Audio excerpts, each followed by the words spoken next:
He'd had little trouble engaging with them.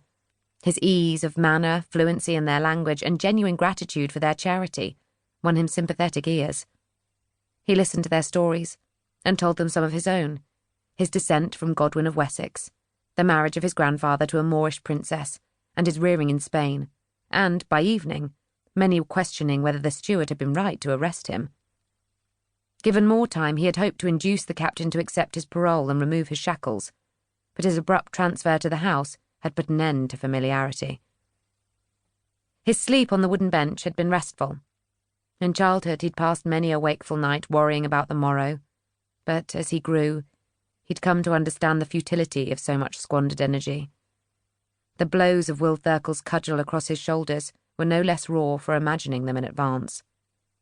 The trick of closing down his thoughts had been hard to master, but, once learned, it had stood him in good stead. Even pain became bearable when the mind was able to free itself from the body. This wasn't to say he hadn't dwelt for some time on Hugh de Courteman. The Frenchman had been in the great hall when Thaddeus had been brought through the imposing entranceway the previous night. The signs of Easter Sunday's festivity lingered in the air, the redolent scent of roasted lamb, the sour smell of ale and wine, but none of the household was in evidence. Jacques Damien had sat alone at the head of a long table, the livid stain across his nose and cheek enhanced by the light of torches and sconces around the walls, his fingers playing with a garland of spring flowers on the surface in front of him. He had made Thaddeus a mocking bow, and then summoned de Courteman from the shadows behind a pillar.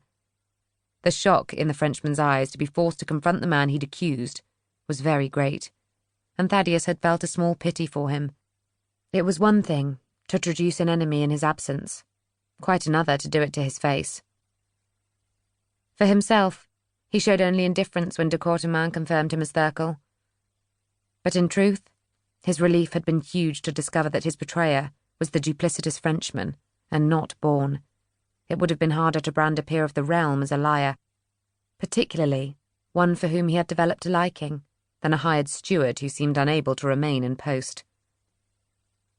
As the light strengthened outside, Thaddeus rose from the bench and moved to the window. His view was restricted by the narrowness of the slit, but he could tell he was on the northern facade of the house because he could see the roofs of the town in the distance. He had a clear picture of the lie of the building, thanks to his study of it from the hillside 2 days before, and knew the entranceway opened onto a forecourt on the southern-facing side. If he wanted to escape, that would be the easiest exit to find. But the idea wasn't a serious one, and he didn't linger on it. He knew from his counting of the guards in the soldiers' barracks that Damien had in excess of 50 armed men guarding his lord's estate, and to attempt to evade them all would be fruitless.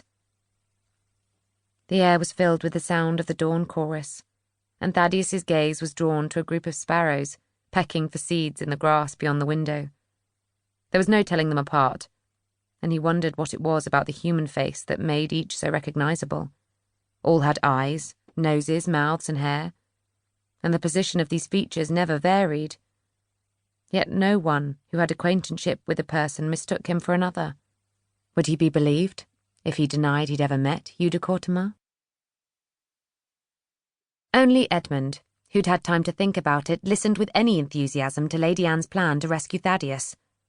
The others stared despondently at their hands and questioned how entering the lion's den could achieve anything but their own and Lady Anne's arrest. She placed too much trust in Master Damien's willingness to obey the law, and even more in her belief that Thaddeus would never admit that his claim to the title of Athelstan was fraudulent. She sat cross-legged on a bracken bed, sharing the cold remains of some mutton stew with Edmund, attending patiently while the youths explained that her idea wouldn't work.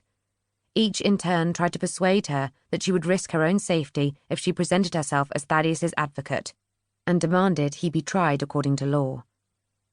Ian Startout spoke for them all. "You'll be condemned as a perjurer alongside him, milady, and he won't want that. He has too much regard for you to see you suffer the same fate as him." She had heard the same arguments from their fathers. "I can only be accused of perjury if he denies being Athelstan before we arrive," she said lightly. "Do you have so little faith in him that you believe he might? If he thinks it will help Develish, he will, milady."